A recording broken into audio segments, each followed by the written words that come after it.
কুষ্টিয়ায় মালিকবিহীন অবস্থায় ভারতীয় 131 বোতল ফেন্সিডিল, 150 পিস ইয়াবা ট্যাবলেট, 10 বোতল মদ, 352 পিস সিলসিনাডিল ট্যাবলেট সহ 121 প্যাকেট পাতার বিড়ি এবং যৌথ অভিযানে 2593 কেজি নিষিদ্ধ পলিথিন আটক করেছে কুষ্টিয়া ব্যাটালিয়ন 47 বিজিবি।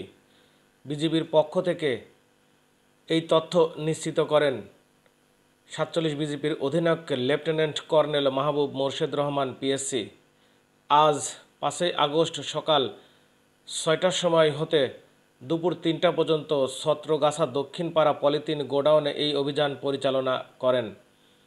এই অভিযানের নেতৃত্ব দেন সহকারী কমিশনার ভূমি ও এক্সিকিউটিভ ম্যাজিস্ট্রেট কাজী মেশকাতুল ইসলাম। এ সময় উপস্থিত ছিলেন মোহাম্মদ হাবিবুল বাশার, সিনিয়র কেমিস্ট, পরিবেশ অধিদপ্তর কুষ্টিয়া ও বিজিপির সহকারী পরিচালক মোহাম্মদ জাকিরুল ইসলাম।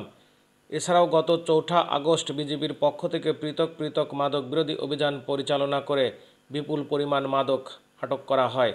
আটককৃত মালামালের সর্বমোট বাজার মূল্য 15,21,155 টাকা।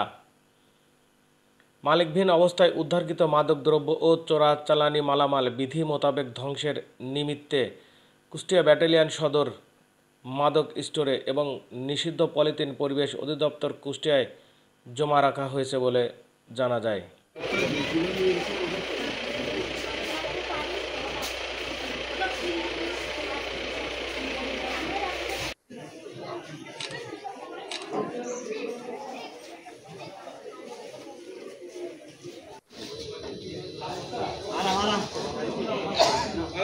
आगे जाना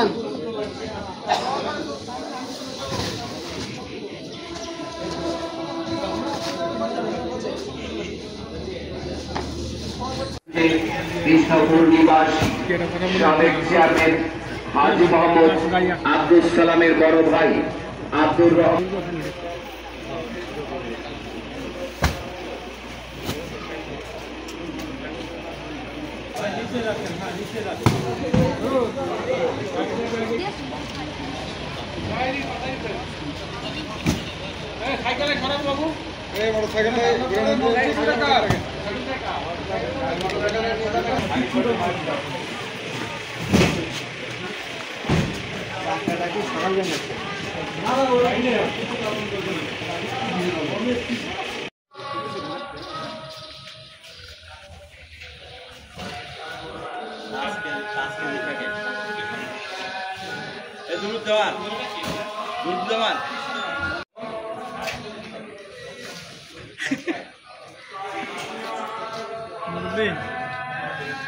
আসামি ওটাই নাকি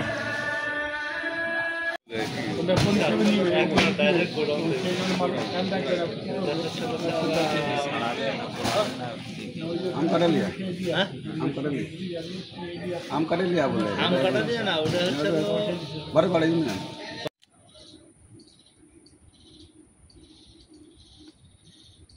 सर प्लीज सर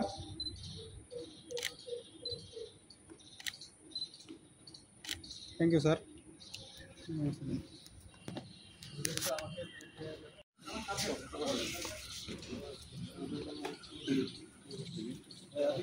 हाँ